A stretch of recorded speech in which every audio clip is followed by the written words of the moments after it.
Imagine waking up to see one of your kin being dragged away into the darkness, not by another human, but by something far larger, far stronger, and far more silent than any predator you've ever known. You hear the muffled scream, the tearing of flesh, the violent shuffle of feet and claws in the dirt. You leap to your feet, but the firelight at the center of your small camp throws only fleeting shadows at the edge of the clearing. And there, just beyond the reach of the flames, you glimpse it. The curve of a jaw wide enough to crush bone in a single bite, the shimmer of eyes that seem to swallow the fire's glow, and the faint, wet sound of breathing that is not human. By the time you run toward the commotion, it is gone. The night is silent again. Only the blood stains in the trampled grass tell you that the world you thought you understood is not as safe as it seemed a moment ago. For our distant ancestors, this was not a nightmare.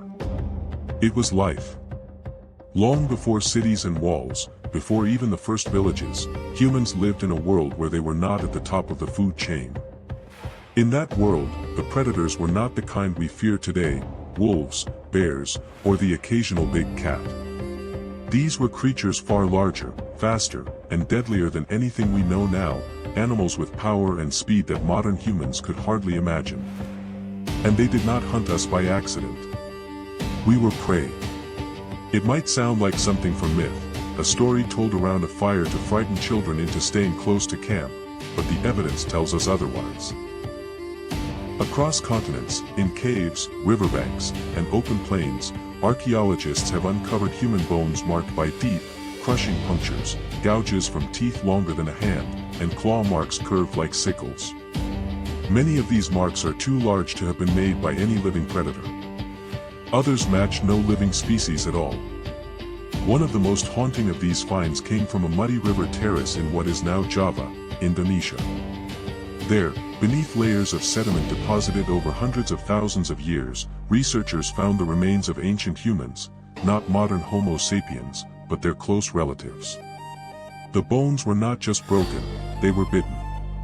Enamel impressions still lingered in the fossilized bone, as if the predator's jaws had clenched them only days before. Even more chilling, these marks were not the random damage of scavengers. They told a story, one of ambush, struggle, and a meal claimed by something unimaginably powerful. And this was not an isolated case. In Africa, the birthplace of humanity, skeletons from early Homo species have been found in caves littered with bones of other prey, zebra, antelope, and even hippopotamus, all showing the same brutal signatures of predator attacks. In Europe, Ice Age sites reveal long bones snapped like twigs, rib cages crushed inward, and skulls with circular holes punched straight through them. In the Americas, the remains of early settlers carry the unmistakable scars of encounters with giant bears, lions, and even monstrous birds. The predators of that age were not cautious hunters. They were opportunistic, cunning, and bold. Many of them were perfectly capable of killing a healthy adult human, and some specialized in hunting large, dangerous prey. Humans, for all our intelligence, had few physical advantages: no claws, no fangs, no thick hides. In those days, a single lapse in attention could mean death, and the smell of blood could turn a safe place into a killing ground in minutes. What makes these ancient predator encounters so disturbing is that the evidence doesn't just come from scattered bones or rare accidents. It comes from patterns, repeated, consistent, and widespread across time and geography. Wherever humans ventured, the giants of tooth and claw were already there, waiting. We did not conquer the world by overpowering them. At first, we survived only by outsmarting them. Yet for thousands of years, the balance between hunter and hunted teetered on a knife's edge. Sometimes we drove the predators away. Sometimes they drove us to extinction in certain regions. And every so often, the record shows that they won decisively, taking not just individuals, but reshaping entire human communities. The question that haunts archaeologists is this: when was the last time this happened? When was the last time humans truly lived in daily fear of being hunted by a predator bigger, stronger, and faster than themselves? The answer may lie in one particular site. A discovery so strange, so haunting, that it has forced scientists to rewrite what they thought they knew about the final chapter of humans and the giants who hunted them. It began with a riverbank, the kind that looks ordinary until you realize how many lifetimes it has seen. The Bengawan Solo River in central Java meanders quietly through the landscape today, but its banks are layered with deep time. Beneath the surface lies a story that spans hundreds of thousands of years, and one of the most unsettling chapters in the human past. In the late 1930s, during the final years of Dutch colonial rule in Indonesia, a team of fossil hunters led by Gustav Heinrich Ralph von Koenigswald was working along these river terraces. Von Koenigswald, a German-Dutch paleontologist, was already famous for uncovering remains of Java man, Homo erectus, just a few decades earlier. But nothing could have prepared him for what his team would find as they sifted through the bay, ochre-colored sediments near a place called Ngandang. First came fragments of skulls, heavy-browed, thick-boned, unmistakably human but not quite like us. They were the bones of Homo erectus, a species that had thrived in Asia for more than 1 million years before vanishing. Nearby lay other skeletal remains, femurs, ribs, and jawbones, some intact, others splintered. Von Koenigswald knew he had found something important. The arrangement of the bones suggested they hadn't been buried by humans. They had been deposited here by the river or dragged by animals. As more fossils emerged, a disturbing detail became impossible to ignore. Several of the long bones bore deep gouges, not the fine, parallel scratches left by stone tools, but massive, curved depressions that matched the spacing of teeth. Some punctures were so wide you could fit a finger inside. Others were crushed as though pinched in a vice. These were not the marks of scavengers gnawing on the dead. These were the signatures of something that had hunted and killed. At first, the team considered the possibility of big cats. Java was once home to Panthera tigris soloensis, a massive tiger subspecies larger than the Bengal tiger. The size and power fit, but some bite marks were even too large for a tiger. Other fossils from the same layers hinted at something more unusual: giant monitor lizards, ancestors of the modern Komodo dragon, and enormous saltwater crocodiles, both more than capable of bringing down a human. Word of the discovery spread slowly. The Second World War soon engulfed the region, and much of the fossil collection had to be hidden away to prevent it from being looted or destroyed. But the mystery lingered in scientific circles.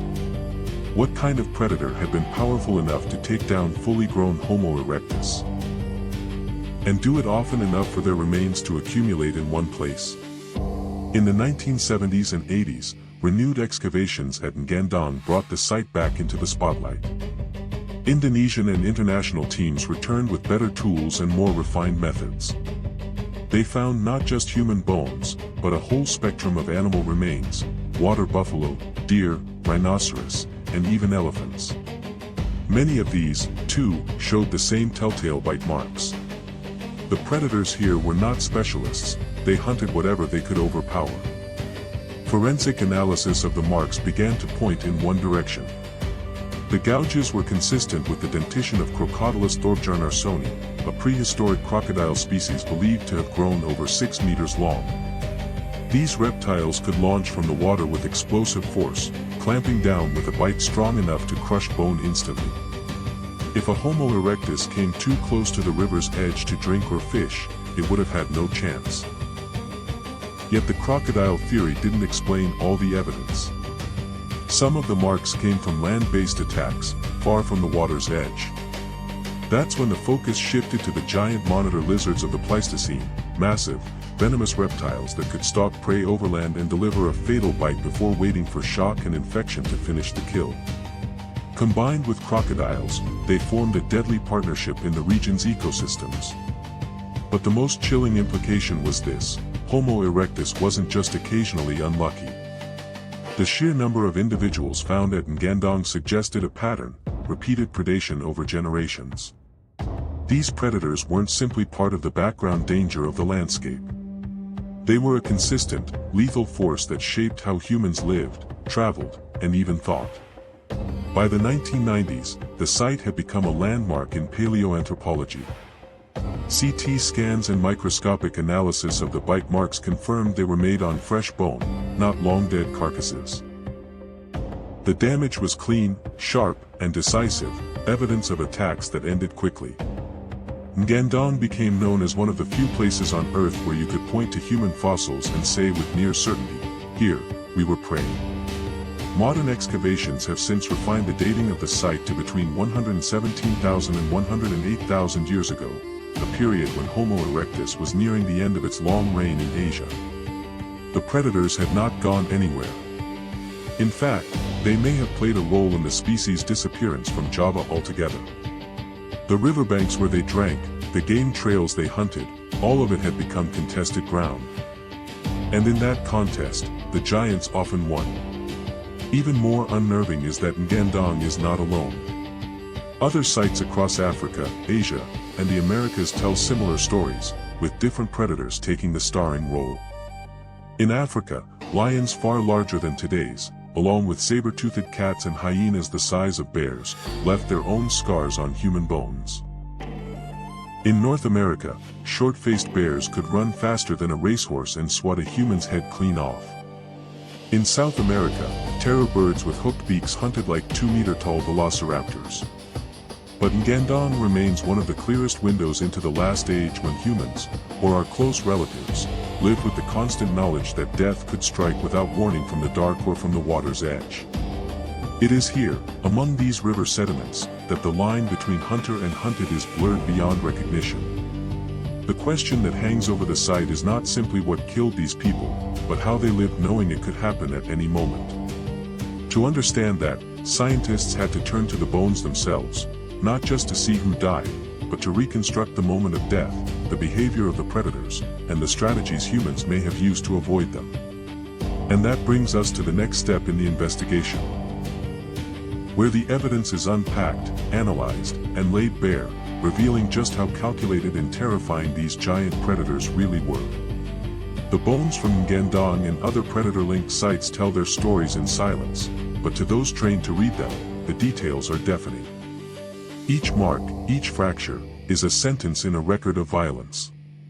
Together, they reconstruct not only the moment of death, but the behavior of the killers and the terror their victims must have felt. The first step in unlocking these stories was bite mark analysis. Researchers measured the width, depth, and curvature of each gouge in the fossilized bone. They compared them to databases of known predator dentition, matching the spacing between punctures to the distance between teeth in living and extinct species.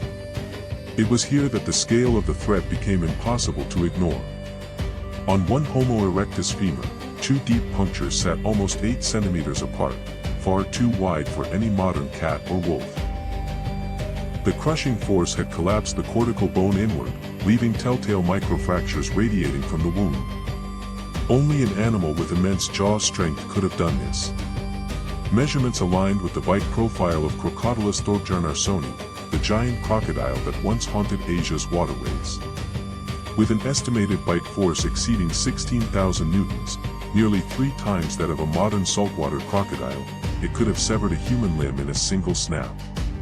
But the crocodiles weren't the only culprits. Another set of bones, ribs and vertebrae, bore long, shallow scoring marks, as if scraped by serrated blades. The spacing and shape of these marks pointed toward giant monitor lizards. Modern Komodo dragons, which can grow to over 3 meters, have been documented attacking humans in recent decades, using a lethal combination of stealth, venom, and raw muscle. Their prehistoric relatives, however, were even bigger. Some exceeding 5 meters, capable of overpowering prey much larger than themselves. The forensic picture became even clearer when researchers examined the distribution of injuries across the skeletons. Crocodile attacks tended to target limbs and torsos, delivering a crushing death roll to drag prey underwater. Monitor lizards, on the other hand, often left wounds to the legs or lower body, ambushing from cover, latching on, and waiting for blood loss or infection to finish the job. In some cases, bones bore evidence of both kinds of injuries, suggesting that scavenging predators would move in after the initial kill. Yet perhaps the most chilling revelation came from the context of the bones. Many were found clustered together, as if several individuals had died in the same place over a short period. Some of the sediments showed signs of repeated disturbance, burrow-like depressions where predators may have cached carcasses or dragged them into cover. This was not random predation. It was territory, a kill zone revisited again and again. The hunting scenarios reconstructed from this evidence are sobering. Picture a small group of Homo erectus approaching the river to fish or gather water plants. The air is thick with humidity, the mud slick underfoot. Without warning, a crocodile launches from the shallows, clamping its jaws on the nearest person.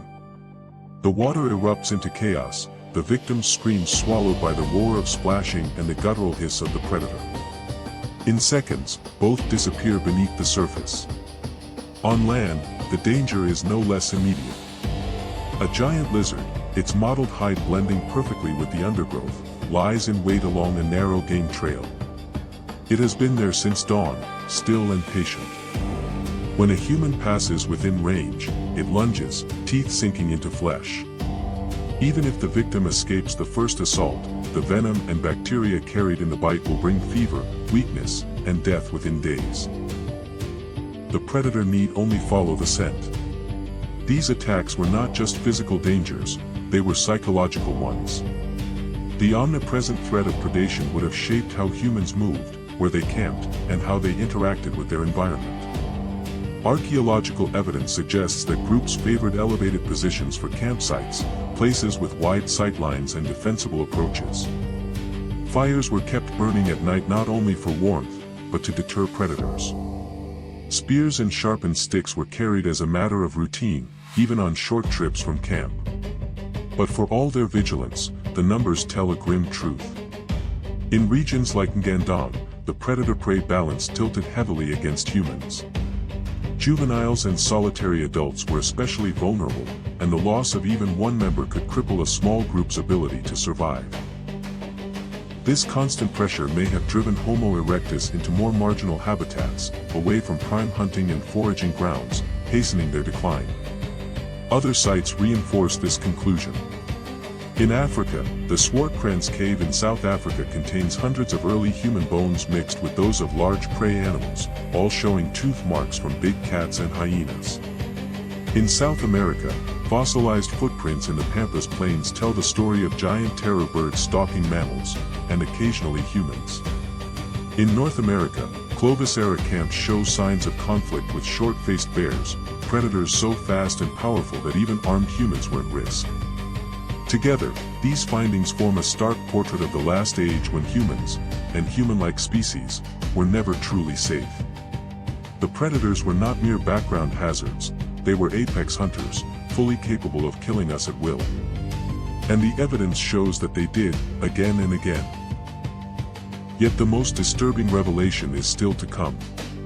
The bite marks and broken bones tell us what happened in the moments before death, but when scientists piece together the bigger picture, they realize the relationship between humans and these predators was more complex, and far more brutal, than anyone had dared to imagine.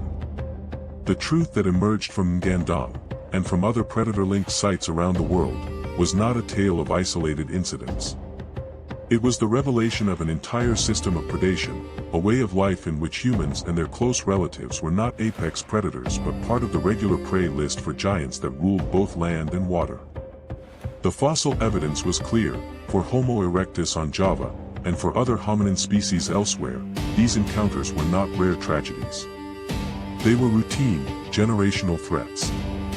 The Ngandong excavations had begun as a quest to understand the last days of Homo erectus. Instead, they became a forensic record of repeated hunts. The bones bore patterns that could only have come from large carnivores: deep puncture wounds, spiral fractures on fresh bone, and gouges so wide that no living predator could have made them today. Several femurs carried paired puncture marks spaced between 7 and 8 centimeters apart, consistent with the massive conical teeth of Crocodylus thorbjarnarsoni, a prehistoric crocodile exceeding 6 meters in length and with a bite force that could crush a human skull in a fraction of a second. Crocodiles, however, were only part of the picture. Some of the bones showed long, shallow slicing marks, as if raked by serrated knives. These matched the tooth patterns of giant monitor lizards, close relatives of the modern Komodo dragon, which in the Pleistocene could grow to over 5 meters. These were land-based hunters with venom-laced saliva, able to stalk prey for hours and finish a kill days later through infection and blood loss. Fossil records from nearby islands confirm their presence in the region during the same period as the Ngandong humans. The hunting strategies of these two predators complemented each other in a deadly way. Crocodiles dominated the waterways, lurking motionless beneath the surface, waiting for the slightest ripple of movement. They attacked with explosive speed, dragging victims into death rolls that shattered bones and disoriented the prey until drowning took hold. The monitors claimed the game trails, the open woodlands, and the edges of camp, blending into the brush until they lunged, teeth sinking deep into muscle and tendons, crippling the victim before retreating to let biology do the rest. Archaeologists began to realize that the Ngandong River terraces had been a long-standing kill zone, a predator's territory, visited over and over through the years. The fact that multiple Homo erectus individuals were found there, along with the remains of buffalo, deer, and even elephants, pointed toward a habitual hunting ground. This was not a matter of humans wandering into danger once in a while. The evidence suggested that any living thing that approached those banks was gambling with its life.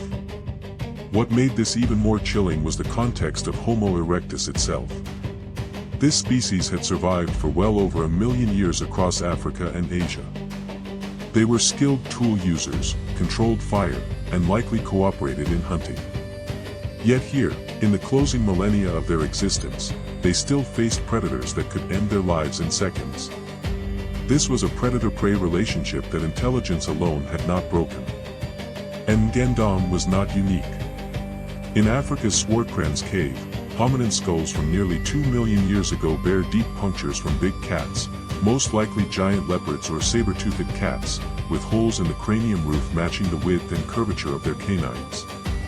In South America, fossilized footprints show terror birds stalking large mammals, capable of delivering a skull-crushing blow with a single strike of their hooked beaks. In Ice Age North America, short-faced bears, Arctida emus, taller than a man even on all fours, roamed the plains, fast enough to run down prey and strong enough to dismember it in moments. The brutal truth is that for most of our evolutionary history, humans and their close relatives lived inside someone else's food web. They weren't simply competing with these animals for territory or resources. They were, very often, the resource. The predators of the late Pleistocene were not shy or easily deterred. They were bold enough to take adult humans, fast enough to catch them, and strong enough to kill them quickly. And the record shows they did so repeatedly. For Homo erectus at Ngandong, this meant that even the most routine task, gathering water, setting traps for fish, collecting reeds, carried lethal risk. They could not linger at the river's edge without someone watching the surface for the telltale ripple of a crocodile's approach. They could not walk a game trail without scanning every fallen log for the coiled patience of a giant lizard. Children were especially vulnerable, and the loss of a single member could cripple a group's survival chances. In the end, the predators outlasted them. Homo erectus disappeared from Java not long after the Ngandong period. While climate change and competition from modern humans likely played a role, the constant pressure from giant predators may have accelerated their decline, forcing them into less favorable habitats, restricting their access to water and game, and exacting a steady toll on their numbers. The worst part of the truth is not just that our ancestors were hunted. It's that they were hunted so efficiently, so persistently, that even 1 million years of survival skills could not erase the danger. For tens of thousands of years after Ngandong, in other parts of the world, humans still walked in fear of similar giants. The age of giant predators did not vanish overnight. It ended in patches, unevenly, leaving behind instincts we still carry, to look twice at water, to keep the fire burning, to scan the edges of the dark. Strip away the thousands of years, the skyscrapers, the satellites, and the cities, and you will find that the human body and mind are still stamped with the shadow of that world. A world where the darkness wasn't just empty space, it was a hunting ground. Where every bend in the trail, every rustle in the undergrowth, and every glint on the surface of a river could mean the difference between life and death. The legacy of those last encounters with giant predators is not buried in the past. It's living inside us, in the way we move, the way we plan, and even in the way we feel fear. When Homo erectus walked the riverbanks of Ngandong, their survival hinged on one skill above all others: awareness. It was not enough to be strong. Strength means nothing against a 6-meter crocodile that can close the distance in a quarter of a second. They had to be able to read their surroundings with every sense, to notice the faint ripple in still water, the unnatural silence of birds, the absence of insect noise in the brush. Today, we call it situational awareness. It's the same instinct that makes us glance over our shoulder on an empty street or keep our children close in a crowded place. The modern threats are different, but the neural wiring is the same. It was carved into us by generations who learned, the hard way, that danger doesn't announce itself. In fact, studies in evolutionary psychology suggest that the human brain is hardwired to pay more attention to predator-like shapes and movement than to any other stimuli. A flicker of shadow at the edge of vision still triggers a microsecond jolt of adrenaline. That's a gift from the Ngandong riverbanks, from the caves of Swartkrans, from every trail where something larger than us once waited. When predators can overpower you in speed, strength, and stealth, you have to invent an advantage they cannot counter. For early humans, that advantage was fire.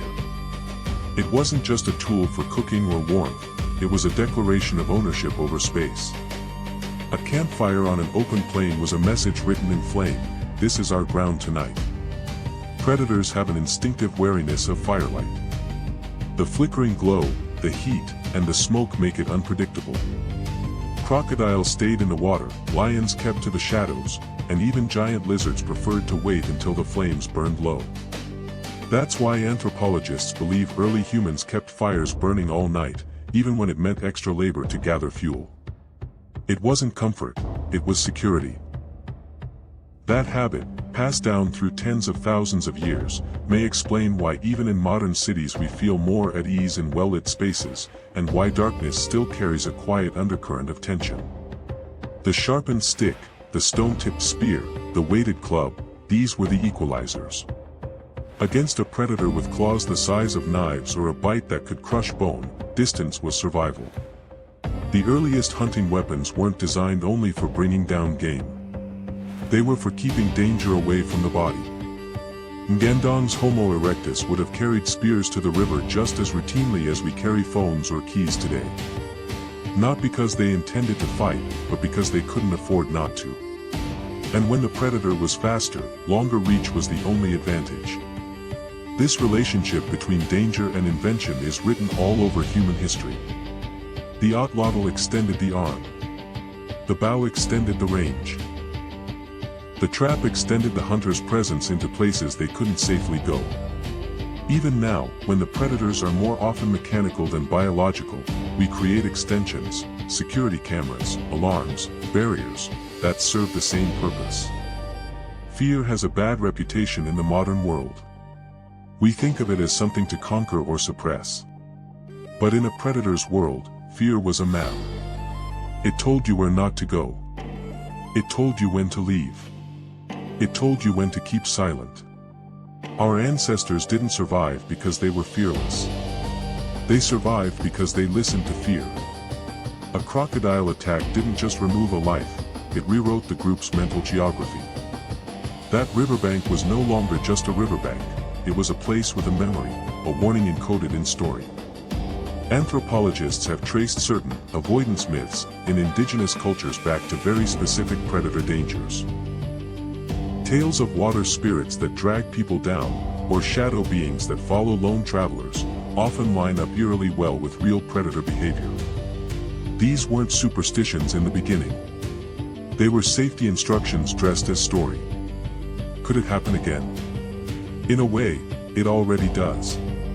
There are still places in the world where the predator-prey relationship between humans and large carnivores is alive and immediate. In rural Africa and Asia, crocodiles still take people from riverbanks. In parts of India, tigers still stalk human paths. In coastal Australia, saltwater crocodiles still claim swimmers and fishermen. The giants may be fewer, but the rules have not changed. What's different now is that humans have global communication, weapons that can kill at a distance, and the ability to alter habitats. But our technology can fail, and the wild has a way of reclaiming its ground when we turn away.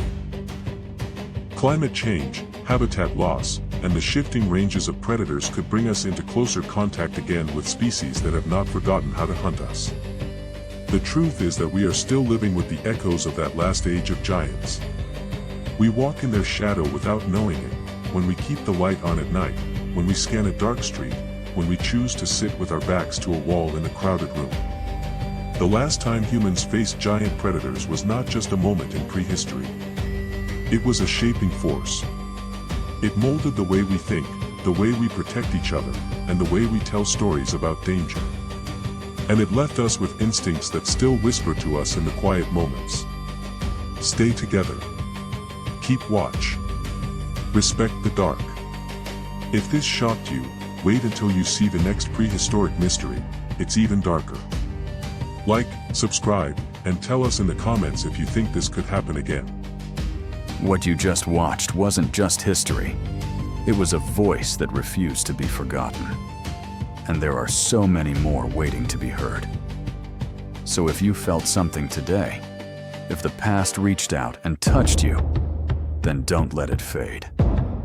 Subscribe to Unique History Alive and walk with us, one buried truth at a time. Because history isn't dead.